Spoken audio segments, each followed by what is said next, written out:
जी first year ऊपर जो मैंने क्वेश्चन आपको बताया था, मैंने वो फार्मूला था, बट आपको पता भी होना चाहिए। अगर आपको पास सिंपल, अगर वो nth डेरिवेटिव आप उस तरह से ना लिखो, वो है तो बेहतरीन है कि आप डायरेक्ट से लगा दो, लेकिन अगर y इजिकल टू पहला डेरिवेटिव ले हो गया, ठीक है, मैंने तो ये आपको आता है y dash is equal to cos x, दूसरा क्या था माइनस, ऐसे ही आते जाती है ना। लेकिन अगर हम ऐसे करें nth डेरिवेटिव बनाने के लिए सिमेट्री को देखते हैं कि लास्ट में हम उसी हिसाब से लिखेंगे y डैश, ये है ना। अब आपको पता है साइन ऑफ 90 प्लस एक्स क्या होता है, ये देखें,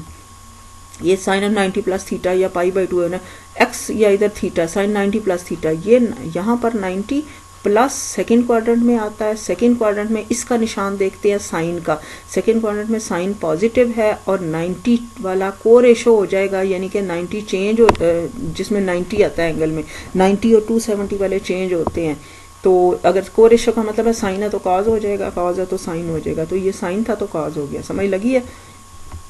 मतलब कि साइन ऑफ 90 प्लस थीटा क्या होता है, कॉस थीटा। तो हमने कॉस या cos theta is equal to ये हो तो ये लिख लें, ये तो कॉस थीटा को हम ये लिख सकते हैं ना। ये इसलिए मैं किया कि साइन साइन साइन में आ रहा है। अब क्वेश्चन, अब समझो कि ये क्वेश्चन है, ठीक है, साइन ऑफ ये थीटा पूरे का पूरा थीटा है, ठीक है। तो अब या एक्स है, चले अब आपने इसका डेरिवेटिव करना है दोबारा, ये फर्स्ट डेरिवेटिव था ना, अब इसका सेकंड डेरिवेटिव करें। वाई डबल डैश, अब इसकी बजाय ये आ गया, y double dash is equal to क्या है इसका derivative, cos of pi by 2 plus x, ये थीटा है ना पूरा जी, ठीक है। अब इसको, ये पूरा थीटा है, अब आपके पास कॉज थीटा फिर आ गया, तो फिर उसका आंसर आप लिख सकते हो कॉज 90 प्लस थीटा। तो कॉज 90 प्लस थीटा की जगह पे आप ये लिखोगे, ये सारा, या कॉज थीटा प्लस 90 की बताइए, देखो cause of sorry sine of 90 plus theta, ठीक है ना, इधर थीटा की जगह पे ये है, तो ये क्या हो जाएगा, इनको जमा नहीं करना है, पता लिखना कैसे है, सिमेट्री बनानी है, 2 इंटू पाई बाई 2, 2 दफ़ा पाई बाई 2 है, तो आप लिखोगे sine of x plus 2 into pi by 2, x मैंने पहले लिख लिया, थीटा की जगह पे इधर x है ना, x plus 2 into pi by 2 या 2 into pi by 2 plus x, एक ही बात है ना। ये देखो मैंने सामने हेयर थीटा इज, अब ये देखें यहाँ पर आपके पास थीटा इज इक्वल टू पाई, ये मैंने इसका लिखा था because theta is pi by 2 plus x, यहाँ पर, ठीक है। अब ये आपके पास ये क्वेश्चन समझें, अब आपके पास साइन ऑफ ये फर्ज करें x है या थीटा है पूरा, इसका फिर डेरिवेटिव क्या करोगे, कॉज ऑफ x आ जाएगा, ये कॉज ऑफ ये आ गया, वही चीज़ आ गई ना। अब कॉज ऑफ x को या कॉज ऑफ थीटा को फिर लिख सकते हो साइन ऑफ 90 प्लस थीटा, तो साइन ऑफ 90 प्लस ये सारा थीटा है अब, ठीक है, साइन ऑफ 90 प्लस अब ये सारा थीटा है, तो अब ये पाई बाई 2 जो है ना 3 दफ़ा हो गया, 3 इंटू पाई बाई 2 तुम लिख सकते हो, ठीक है, प्लस एक्स ऐसे ही लगा दें, here theta is x plus 2 into theta, ये सारा हो गया। अब आपने देखा पहला सारों में साइन साइन साइन आता जा रहा है, इसका मतलब है कि हम अच्छा फर्ज करें फोर्थ डेरिवेटिव हो तो f4 ये y4 या f4 क्या होगा, sine of x plus 4 into pi by 2, तो nth होगा sine x plus n into pi by 2, तो इस तरह मैंने लिखा था,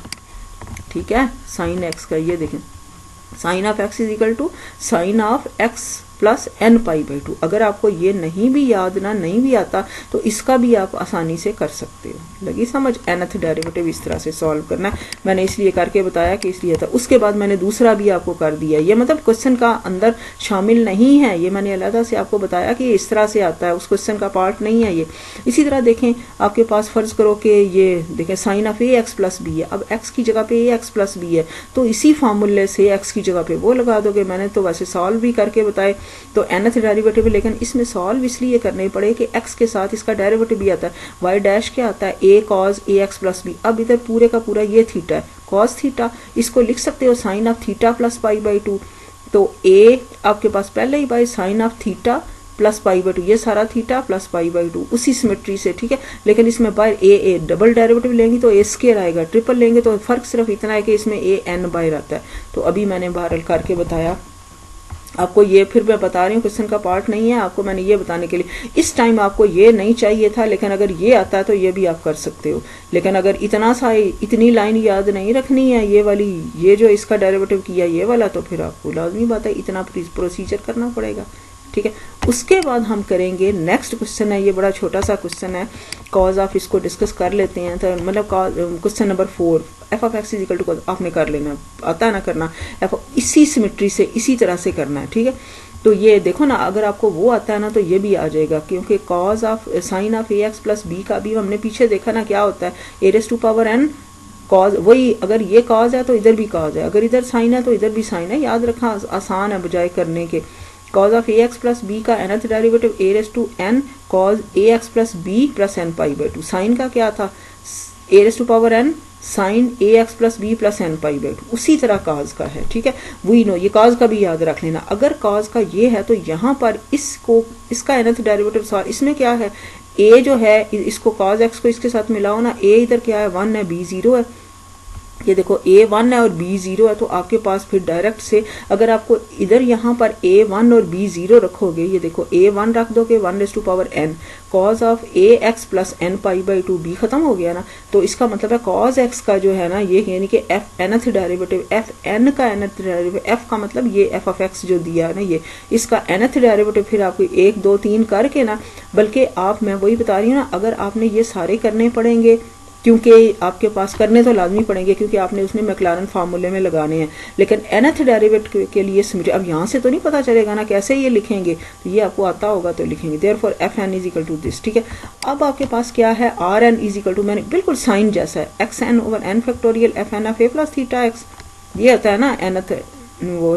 आर एन टर्म्स, रिमाइंडर टर्म जिसे कहते हैं, 0 less than theta less than 1। अब एज क्वेश्चन नंबर 3, बिल्कुल क्वेश्चन नंबर 3 जैसे किया है ना आपने, वो नीचे मैंने बताया था, नीचे वो 2 रेज़ टू पावर वो सारा पार्ट नहीं, वो उसमें नहीं करना, आपने ओनली लिखना है यहाँ, आपने ये लिखना है कि x n O R n is equal to x n over n factorial, ये लिख देना cos of theta x plus N pi by two, इधर थीटा एक्स लिखोगे, ठीक है। तो यहाँ पर आपके पास है no this approaches to limit n tends to infinity, this approaches to 0, वो सारा प्रोसीजर लिखने की जरूरत नहीं है, ठीक है। दिस अप्रोचेज टू 0 एंड इधर का इसका क्या लिख देना कि it is in the interval -1 and 1, या -1 less than is equal to cos of a theta x plus sorry a plus theta x less than is equal to 1, जैसे sine में किया है। तो therefore limit n tends to infinity R n approaches to 0, ये as question, ये देखें as question number 3 this approaches to 0 therefore by Maclaurin series. अब McLaren obviously ये इसलिए करने पड़ेंगे कि आपको इसमें पुट करने हैं, तो therefore we get the answer.